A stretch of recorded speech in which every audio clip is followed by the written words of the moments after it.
રાજ્યભરમાં ભારે વરસાદ ગમરોળ્યો છે ત્યારે સૌરાષ્ટ્રમાં પણ અતિ ભારે વરસાદ જોવા મળી રહ્યો છે। સૌરાષ્ટ્રના જામનગર શહેરને ભારે વરસાદને બાનમાં લીધું છે અને આખું શહેર જળબંબાકાર બન્યું છે।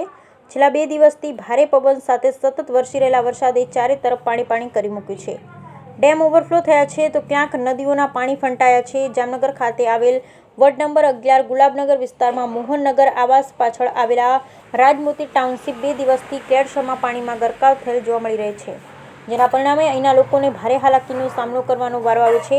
પોતાના ઘરમાં રહી આ લોકો રોજિંદી ચીજવસ્તુઓ માટે મુશ્કેલીનો સામનો કરતા જોવા મળી રહ્યા છે, તો નાના ભૂલકા કે વડીલ કેડસમાં પાણીમાં ચાલવા મજબૂર બની રહ્યા છે। સ્થાનિક લોકો દ્વારા બહારે આવી મકાનમાં રહેલા લોકોને ફૂડ પેકેટ દ્વારા નાસ્તો આપવામાં આવી રહ્યો છે, તો પાણીના પ્રવાહે મકાનની દિવાલ તોડી નાખી હોવાનું પણ જોવા મળી રહ્યું છે। સ્થાનિક લોકો ચર્ચા મુજબ હજુ સુધી તંત્ર કે કોઈ અધિકારી અહીં જોવા માટે નથી આવ્યા અને અહીં તેઓ ભારે મુશ્કેલીઓ વેઠી રહ્યા છે। હાલ આવનાર દિવસમાં પણ ભારે વરસાદની આગાહી છે। અહીં આવેલ સત્ય સાંઈનગર, મોહનનગર, શેરી યોગેશ્વર પાર્ક પાણીમાં ગરકાવ થતા જોવા મળી રહ્યા છે।